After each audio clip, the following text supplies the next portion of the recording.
Good afternoon.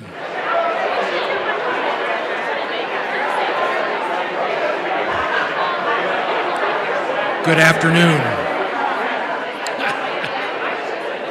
Somebody once told me that the easiest way to quiet a crowd was to sing the national anthem. Neither you nor I want that to happen this afternoon. Well, good afternoon and welcome to the State of the Campus 2024. It's great to see so many of you here, and welcome to those of you that are joining online. Before we begin, I'd like to recognize some special guests. We have with us today Jenna Hausman, who is the CEO of Children's Hospital Colorado, Tom Grunow, who is the President and CEO of UC Health, University of Colorado Hospital, and Liz Concordia, certainly not last but not least, Liz Concordia, the CEO of UC Health. So we thank them for joining us today.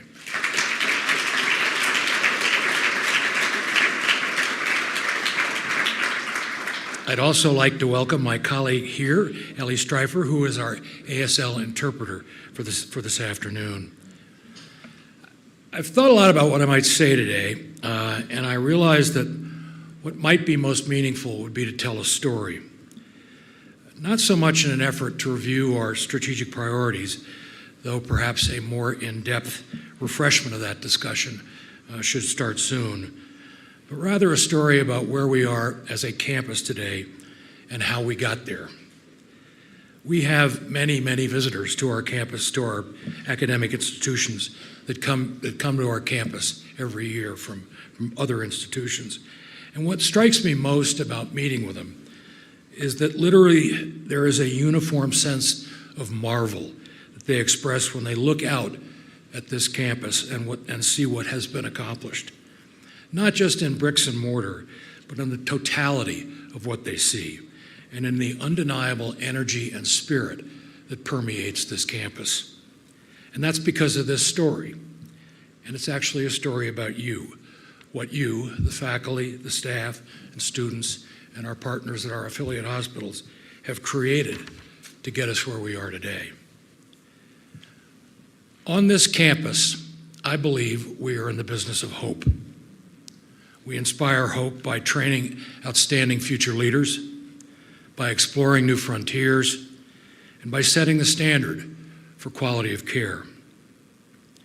By thinking big, by dreaming bigger, and by working together to turn what could be into what is. Our story as a campus started as an idea, a dream to become a destination known for the latest in science and research, and the highest quality health care. But more than anything, a dream to inspire hope through new approaches and new solutions.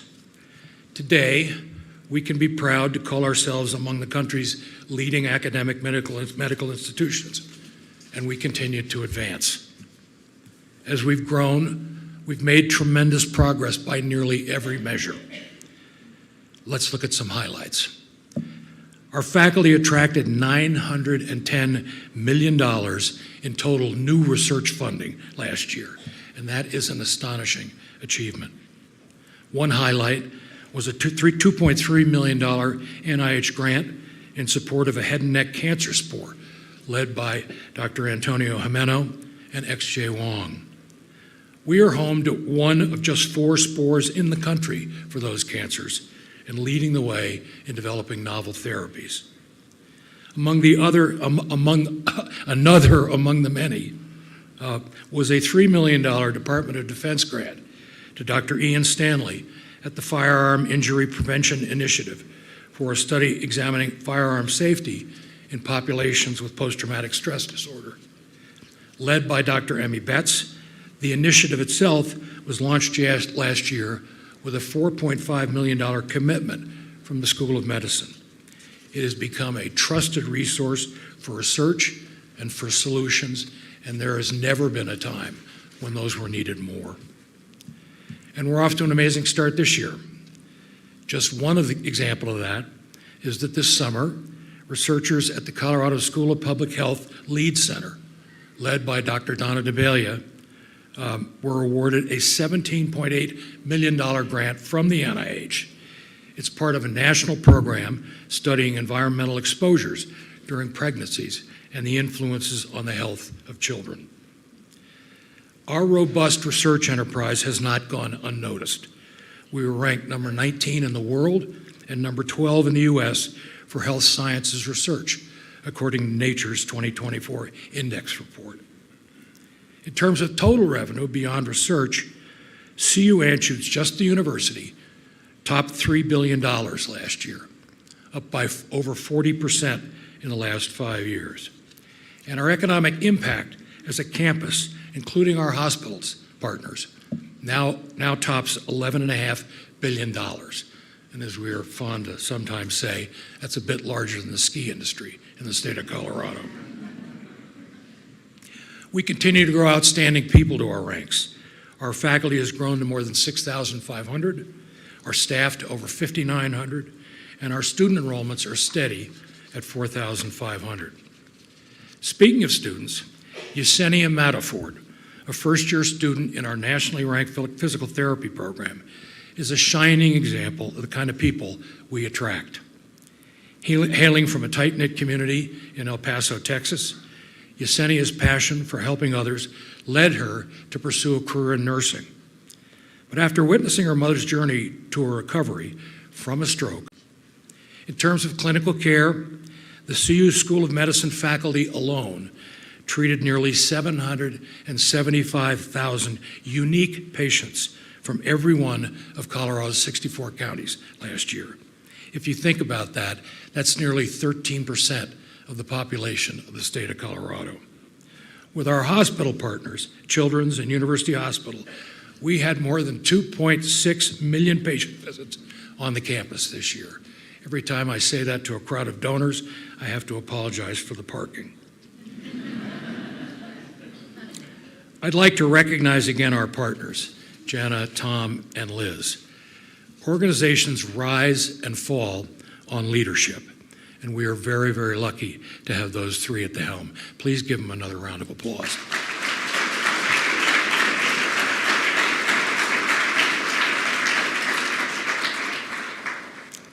We continue to rise in the rankings and elevate our reputation. Our hospital affiliates again rank number 1 in Colorado, University of Colorado Hospital for the 13th consecutive year, and Children's Hospital is again ranked among the top 10 pediatric hospitals in the United States. The latest U.S. News and World Reports have the School of Medicine as one of 16 top-tier research institutions. The School of Pharmacy is ranked at 15, which is in the top 10% of pharmacy schools nationwide. The School of Public Health is ranked at number 16 out of 213, which is an amazing trajectory for a school that itself is only 16 years old. And the College of Nursing is number 1 in our state for both its bachelor's and its master's nursing programs. The School of Dental Medicine was named an Apple Distinguished School for Technology and Innovation in Education. And the Graduate School has served as a foundation of our strengths, recruiting and supporting outstanding scientific trainees. Philanthropy was another bright spot last year. Scott and Arthur and his team with the faculty have really done amazing work. That work inspired $243 million in philanthropic support, taking us to over $2.2 billion in private money raised since 2015. Some high-profile news came this June with a $2 million gift from the Celine Dion Foundation to advance progress in autoimmune neurologic disease like the stiff person syndrome, a disease that Celine has been treated for on our campus under the care of Dr. Amanda Piquet. The Grammy-winning singer thanked Dr. Piquet at the world premiere of her documentary in June. Here's a clip.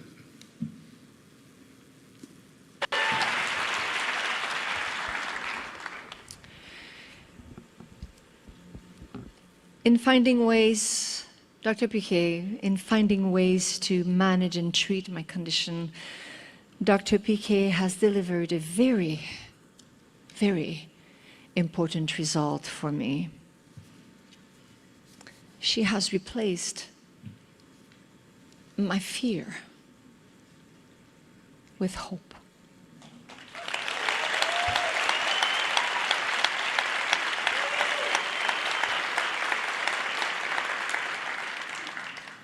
I'm so happy to share this with you tonight. I'm privileged to announce our support of Dr. Piquet's work and research through the creation of the Celine Dion Foundation Endowed Chair in Autoimmune Neurology at the University of Colorado Anschutz Medical Campus.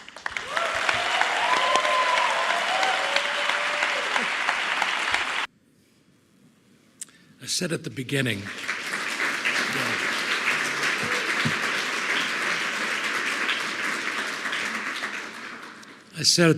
that we're in the business of hope. Dr. Piquet couldn't be with us here today, but I'd like to thank her on behalf of all of us for delivering on that promise. Dr. Piquet is only one of many of our experts called on for their knowledge and their insights. This summer, First Lady Dr. Jill Biden visited the Ludeman Center as part of the White House's initiative on women's health research, and Dr. Jackie Bainbridge testified at the United Nations on cannabis education and clinical trials. Our faculty are regularly tapped by national media. Last month, Dr. Joel Stoddard appeared in a CBS News segment on the impacts of social media on kids. Dr. Dan Pastula was interviewed by the Today Show this fall on the West Nile virus, and by any number of media outlets in the last week following the recent outbreak at your favorite restaurant, McDonald's. And Dr. Christopher Liu contributed to NBC and Wall Street Journal stories on rising colorectal cancer rates. Speaking of experts, we were delighted to welcome another expert and a leader this past July. Dr. John Sampson joined us as Vice Chancellor for Health Affairs and Dean of the School of Medicine. He brings a tremendous vision to this role, and I think brings opportunities to help us build even more positive relationships with our partners. A neurosurgeon by training, Dr. Sampson has vast experience in academic medicine and a passion for fostering the next generation of medical providers. We're lucky to have you, John.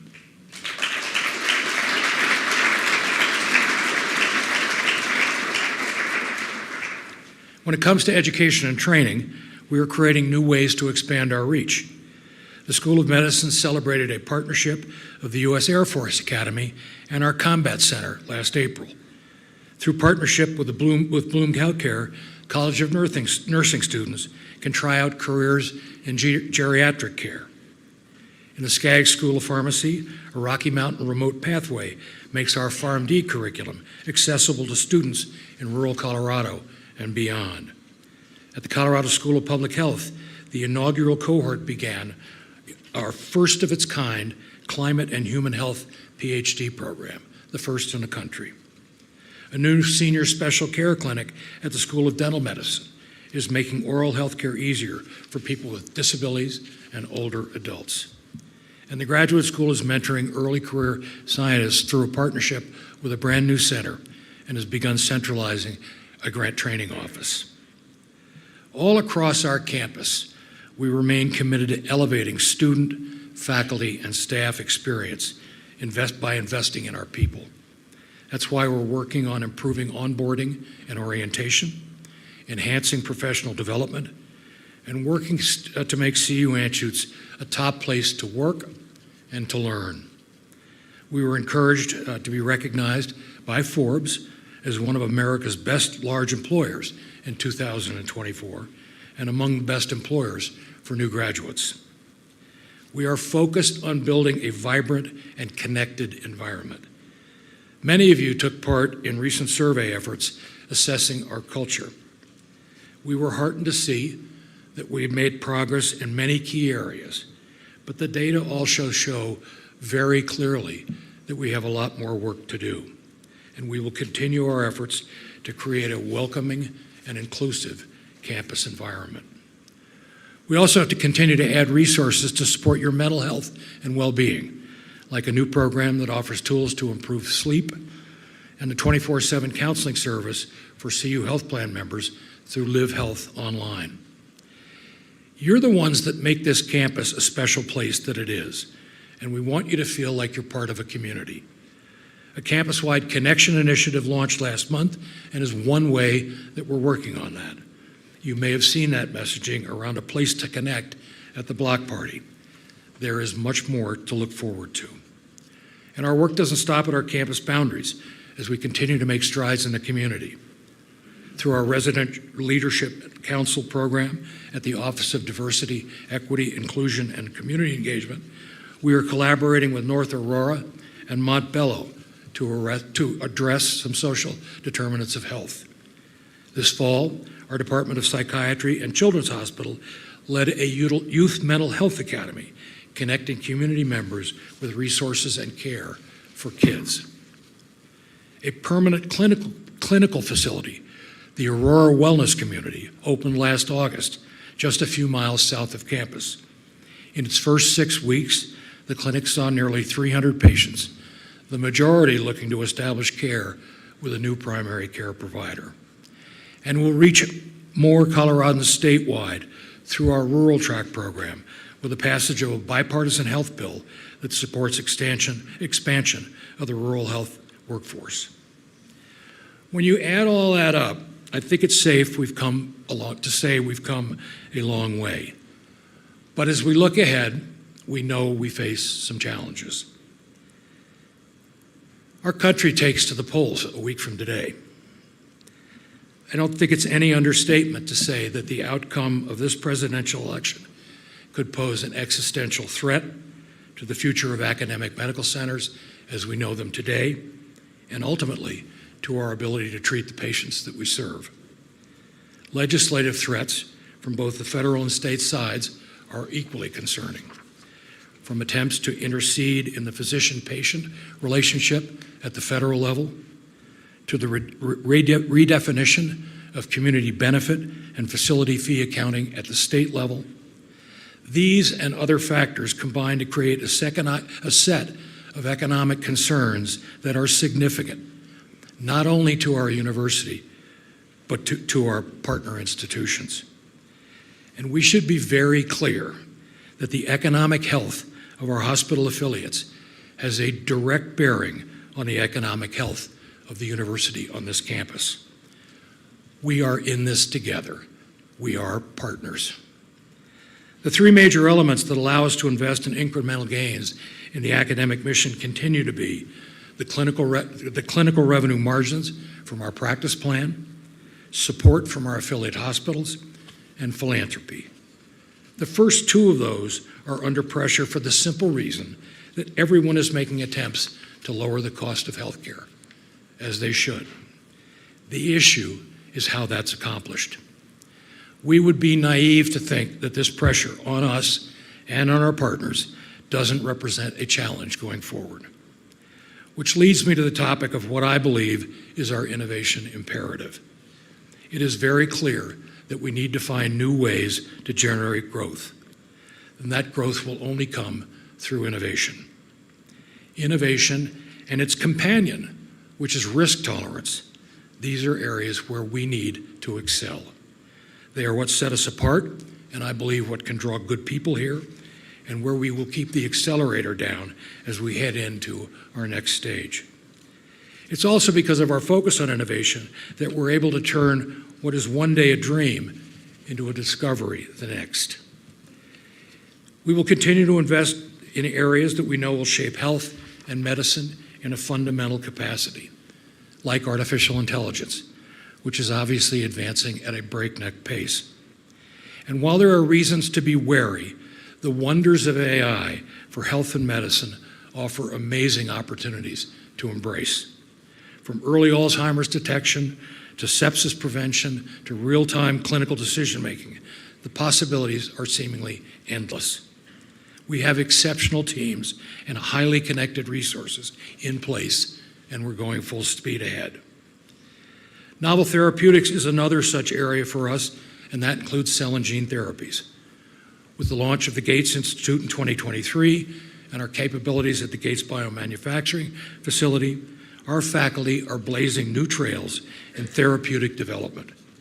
They're driving research and clinical trials, including 5 first-in-human clinical trials for CAR T-cell therapies manufactured right here on this campus. The latest trial opened last week in partnership with Children's Hospital. It's a CAR T-cell construct called CD19x22, a white blood cell that is engineered to target receptors on the cancer cell's surface. Developed by Gates Institute Director Terry Fry, the therapy has shown promise in adult patients with aggressive lymphomas. Now Dr. Vanessa Fabrizio is leading a pediatric trial enrolling patients with a subtype of leukemia who have either relapsed or whose disease has not responded to traditional treatments. Last Tuesday, a patient with acute lymphoblastic leukemia became the first to receive this therapy as a part of the Children's Hospital trial. Here behind me, you've seen a demonstration of how that process unfolded. This moment marks a major step forward in cancer care and gives cause for new hope for those living with serious diseases. And there's much more on the way. As developments like these move from clinic to market, external partnerships, are essential. And CU Innovations is at the center of that work. Just look at your achievements since 2016. 44 new companies launched, over 1,800 patents filed, 1,220 inventions developed. We've been listed among the top 20 in the world for tech transfer, named a top 5 innovation hub by the NIH, and ranked as the number 4 leading academic institution by Nature's Innovation Index. As a campus, we remain focused on strategic investment in new therapies, interventions, and devices that can benefit patients and fill unmet needs.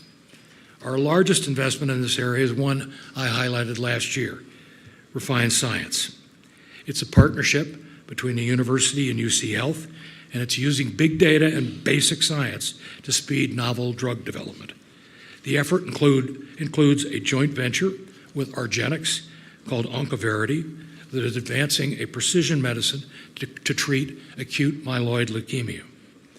Earlier this year, Oncoverity launched its first phase 2 multi-center trial, and it's actively enrolling patients now.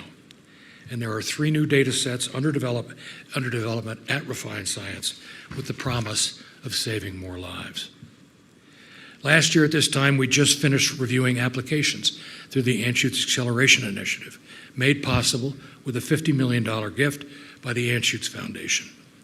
The winning teams are making incredible progress, speeding healthcare solutions ready to make direct impact on patient care in the very near future. Here are 2 examples.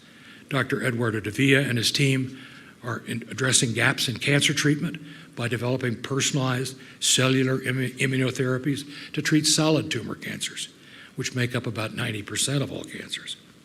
And Dr. Jay Cherie Kalpathy-Kramer is leading a team focused on AI-assisted imaging. They're using the human eye as a window to assess overall health and advancing the growing field of oculomics. So that's the story.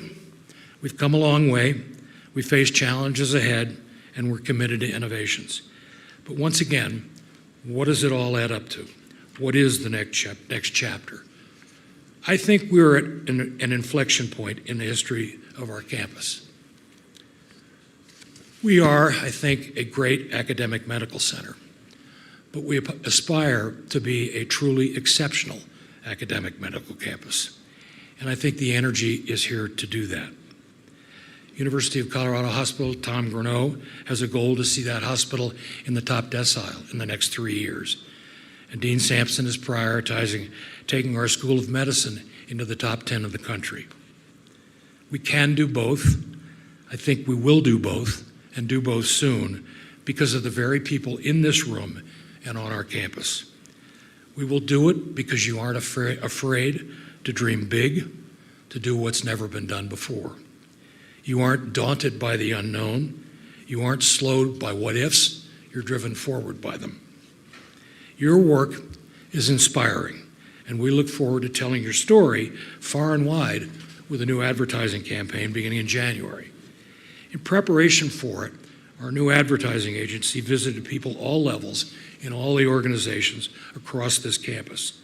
The overwhelming sentiment, what came through loud and clear from you, is that at the CU Anschutz Medical Campus, You're only limited by what you can dream.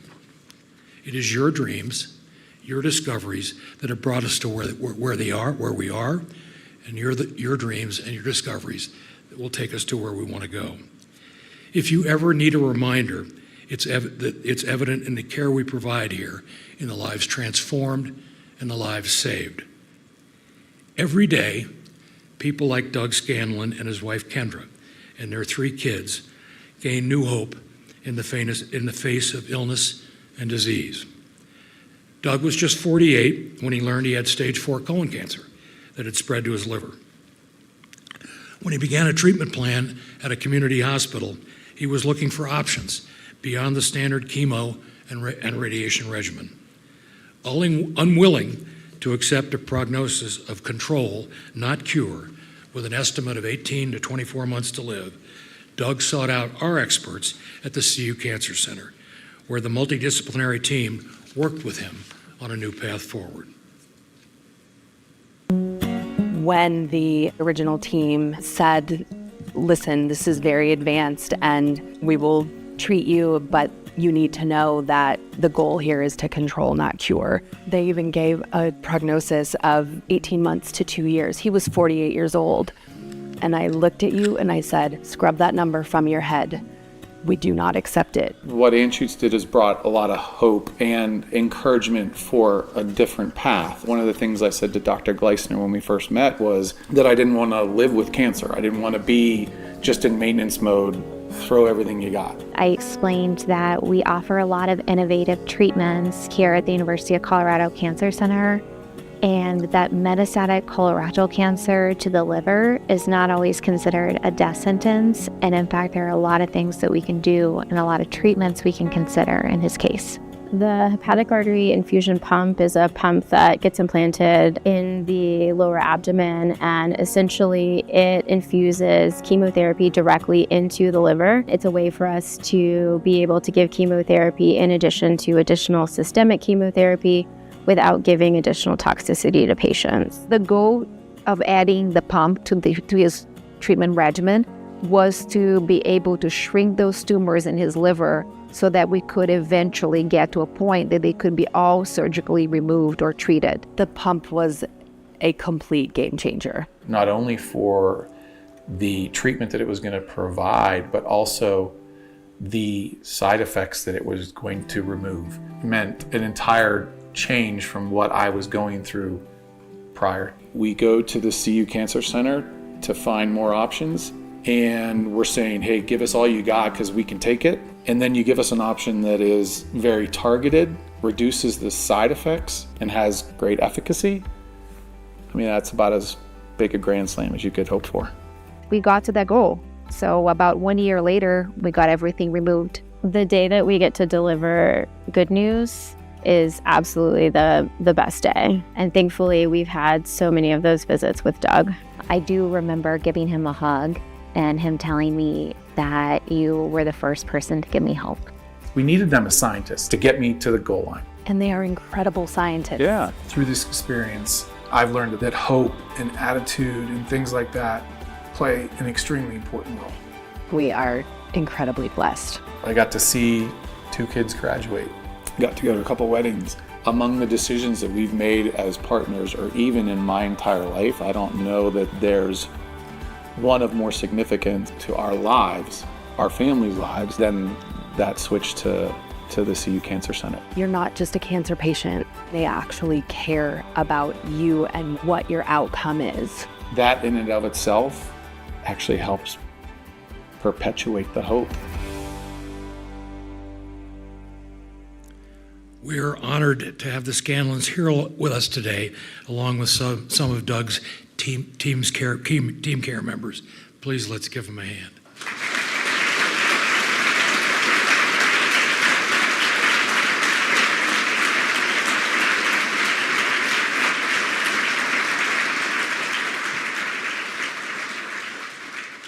I don't think that applause could last long enough. As we close this afternoon, I have one simple wish. We ask you to keep dreaming big, to keep your sights on what's next. Because it's your ideas, it's your passion, It's your hard work that will bring new horizons into view for people like Doug. Together, I believe we can make CU Anschutz a beacon of hope and a place where dreams come to life. Thank you very much.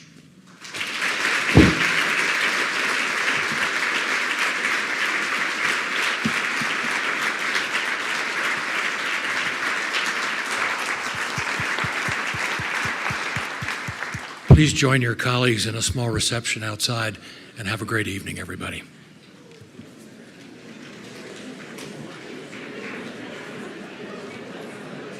Thank you. It was fun. It's fun to tell this story.